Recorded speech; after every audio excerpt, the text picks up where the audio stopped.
इन्होंने अपने घर में होम डिलीवरी के लिए ऑर्डर मंगवाया जिसमें जिंगर बर्गर और जिंगर पैटी बर्गर था।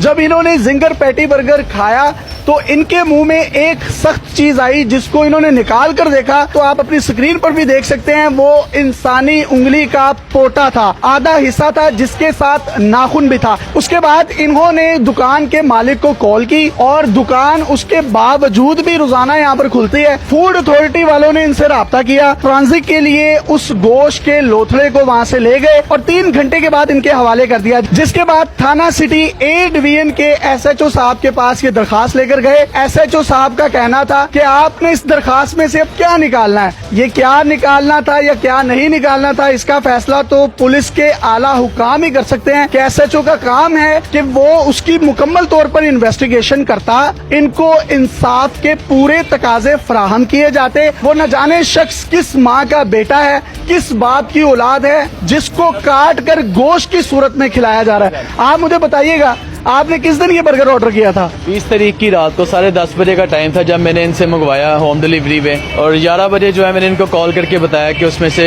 इंसानी फिंगर निकली है पूरे नेल समेत। ये मान नहीं रहे थे, उन्होंने कहा ये ऐसा हो नहीं सकता। मैंने कहा चले मैं आपके पास आ रहा हूँ। जब मैं रास्ते में आ रहा था इनके पास तो अचानक मेरी तबीयत काफी ज्यादा खराब हुई, मुझे वॉमिट स्टार्ट हो गई। छोटा भाई था मेरे साथ, हम इनकी शॉप पे पहुंचे, इनको दिखाया, ये मान नहीं रहे थे कि जी ये इंसानी फिंगर है। फिर इन्होंने खुद हाथ में पकड़ के चेक किया, इन्होंने कहा वाकई ये पूरा नेल है। वो जो आपके हाथ में लोथड़ा है उसमें फिंगरप्रिंट भी थे, नाखून भी बना हुआ था। नेल और पिछला बैग पोटा पूरा साथ था उसके, जो फिंगर का जो है ना। और ये पोटा आप अपनी स्क्रीन पर देख भी सकते हैं जो कि वाज़ेह तौर पर नजर आ रहा है। पंजाब फूड अथॉरिटी वाले आपके पास कब आए? पंजाब फूड अथॉरिटी वाले 1 दिन के बाद उनसे राब्ता हुआ, उन्होंने कहा कि हम सुबह आएंगे, टीम आएगी। वो आई 10 बजे सुबह। उससे अगले दिन जो है पूरी इन्वेस्टिगेशन की, गोदाम है वहाँ पे जाके इनकी फ्रिजें चेक की उन्होंने। वो जो पैटी थी वो भेजने के लिए सैंपल कलेक्ट करके इन्होंने ले गए। डिप्टी डायरेक्टर के ऑफिस में गया, उनको मैंने टेबल पे उनके वो फिंगर रखी, उन्होंने कहा कि फोरेंसिक टेस्ट के लिए भेजते हैं, आप वेट करें तो सुबह आपको बताएंगे इसका क्या है। 2-3 घंटे के बाद उनकी कॉल आई, उन्होंने कहा जी कि ये आप SHO साहब को पुलिस स्टेशन में इसको दें, वो ही करेंगे जो भी करना है। उन्होंने कहा हमारा जो काम था वो पेटी कलेक्ट कर लिए, हम सैंपल के लिए वो भेजेंगे, ये बाकी काम जो है पुलिस का वो। पुलिस ने क्या कहा आपको? पुलिस के पास गए, उन्होंने कहा कि जी ये आपने इसकी एप्लीकेशन दर्ज करवा के क्या करना चाहते हैं, क्या निकालना है। खैर उन्होंने एप्लीकेशन तो मेरी एक्सेप्ट कर ली, तो उन्होंने कहा अब इसको फोरेंसिक टेस्ट के लिए भेजते हैं, 2 दिन के बाद आपको इसका रिजल्ट बताएंगे। ये बात आपको किसने की कि एप्लीकेशन में से आपने क्या निकालना है? ये तो पुलिस का काम है। हाँ जी, SHO साहब ने। क्या नाम है? नाम ले उनका। वहीद आरिफ नाम है उनका। कौन सा थाना है? थाना ए डिवीजन। ये तो एक हादसा है कि किसी भी बर्गर वाली दुकान से इस तरह की कोई चीज निकल आए।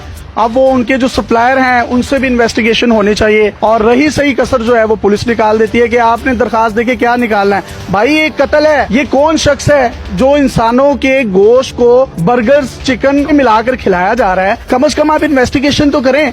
यहाँ पर बेशुमार कसूर के लोग हैं जो ये खाते हैं, इफ्तार के बाद भी लोग खाते हैं, फैमिलीज आते हैं, छोटे छोटे बच्चे खाते हैं, उनकी जिंदगियों का मसला है। और इन्होंने जिस तरीके से बताया वो खाने के बाद मुझे वॉमिटिंग हुई, उल्टी हुई और इनको लेके जाया गया DHQ हॉस्पिटल में। अब मुतल्लिका थानेदार का क्या इस बारे में मौकिफ है, ये से भी जानेंगे और कोशिश करेंगे कि चिक बॉस के जो मालिक हैं उनका भी मौकिफ लें। चिक बॉस के ऑनर मोहम्मद अहमद साहब हमारे साथ मौजूद हैं। अहमद भाई, आपने बर्गर दिया, उसमें से इंसानी उंगली निकली, फिर वो इंसानी उंगली साबित हो गई, फिर? वैसे ही मैं इनसे मंगवाता हूँ से, उनकी ये बर्गर पैटी आती है, मेरे पास उसकी इनवॉइस मौजूद है, उनकी पैकिंग मौजूद है, उस पे एक्सपायरी डेट है। आपने उनसे कंप्लेन की कि यार ये चीज निकली है? मैंने उनसे कंप्लेन की, उन्होंने कहा जी हमारे पास ऐसा इशू कोई नहीं है। शाहजेब जो बेटा बर्गर लेके गया है, मैंने उनसे खुद कहा कि मैं खुद चाहता हूं कि इसकी इन्वेस्टिगेशन हो, इसकी फोरेंसिक हो। अगर उन्होंने ऐसा किया है, ये तो कंप्लेनर है, मैं खुद कंप्लेनर हूं उनका। बहुत अच्छी बात की है अहमद भाई ने, और होना भी यूं चाहिए कि ऑब्वियसली ये इनके क्लाइंट हैं, इनके हजारों क्लाइंट भी होंगे जो कि इनके टेस्ट के गर्विदा होंगे। पैकिंग में ये एक चीज आ गई है तो इस चीज की इन्वेस्टिगेशन होनी चाहिए। वो कटा हुआ उंगली का मुबैना तौर पर जो हिस्सा है वो किस शख्स का है, वो किस औरत का है, वो किस माँ के बेटे का है, वो किस बहन के भाई का है, वो कौन लोग हैं जो इस घिनौने धंधे में मुलविस हैं। ये एक इंसानियत का मसला है, ये आपका मेरा सबका मसला है, ये इनका मसला नहीं है। ये बड़ी पॉजिटिव अंदाज में इन्होंने भी ये बात की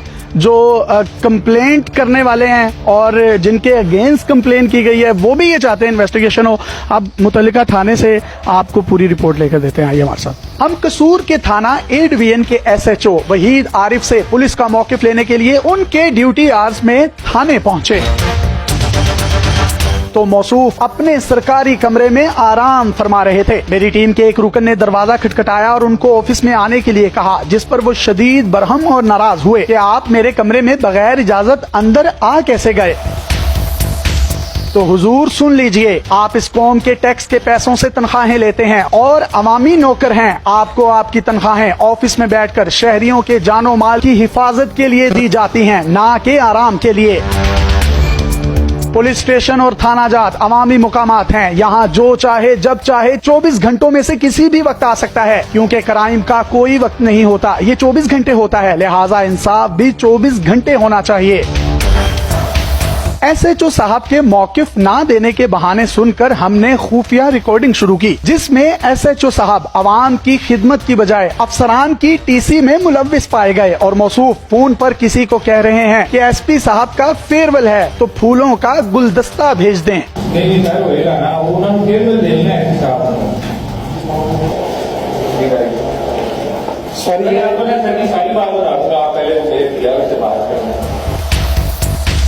SHO साहब अपने SP को फूलों का गुलदस्ता जरूर दें और अपनी नौकरी जरूर पक्की करें, लेकिन आपकी असल नौकरी आवाम की खिदमत है। साहिल ने आपको कहा कि बर्गर में से इंसानी उंगली निकली है, लेकिन आपने बजाय तफ्तीश के ये कह दिया कि अब क्या हो सकता है, एप्लीकेशन में से क्या निकालना है। यानी कोई इंसानी गोश्त बेचे खरीदे, आपको इससे कोई फर्क नहीं पड़ता।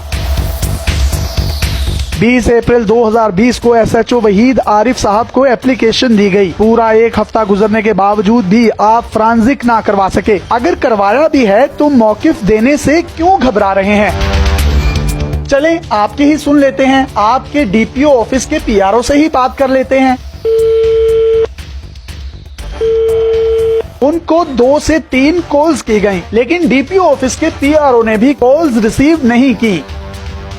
अब या तो पंजाब पुलिस के इस काबिल अफसर ने फ्रांजिक के लिए उंगली को भेजा ही नहीं, अगर भेजा है तो उसका मौकिफ देने से क्यों कतरा रहा है। जब एक चीज की फ्रांजिक ही नहीं हुई तो आप या मैं कैसे उसमें पार्टी कर सकते हैं। हमारा काम न्यूट्रल होकर देखना चाहिए, जो मैरिट है वो मैरिट है। आप इलाके के ना इसको मैंने बोला ही नहीं आपके साथ।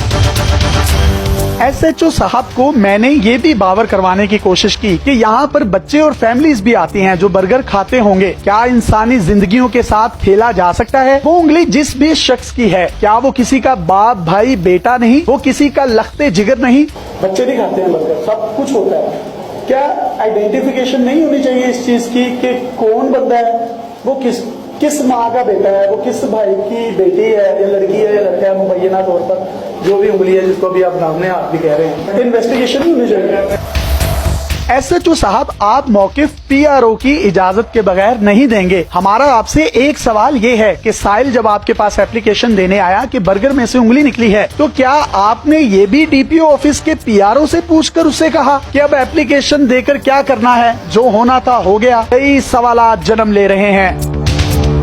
ये मुबैना उंगली इंसानी जिस्म की है या नहीं, इसका फैसला तो बाद में होगा, लेकिन पुलिस इस संगीन इशू को लेकर कितनी सीरियस है, इसका अंदाजा आप SHO थाना A डिवीजन वहीद आरिफ की गुफ्तगू से लगा सकते हैं। आप अपने PRO से पूछ के ये सारा कुछ करना है ना, हमें स्टांस देना है।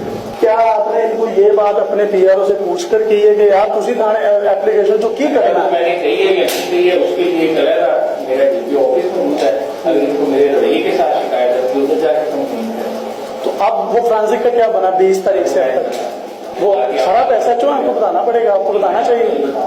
नहीं बताया, बहुत शुक्रिया सर। थाना A डिवीजन कसूर में मैं मौजूद हूँ। SHO साहब से हमने बात करने की कोशिश की तो उनका ये कहना था कि अफसरान या DPO ऑफिस के जो मुतल्लिका लोग हैं, PRO जो हैं, वो हमें इंस्ट्रक्शंस देंगे तो हम मीडिया पर बात करेंगे। हमने उनको 2 दफा कॉल की, उन्होंने भी कॉल पिक नहीं की। SHO साहब ने आपको क्या कहा था। जी, जब हम एप्लीकेशन देने के लिए अंदर आए तो उन्होंने यही कहा था कि आपने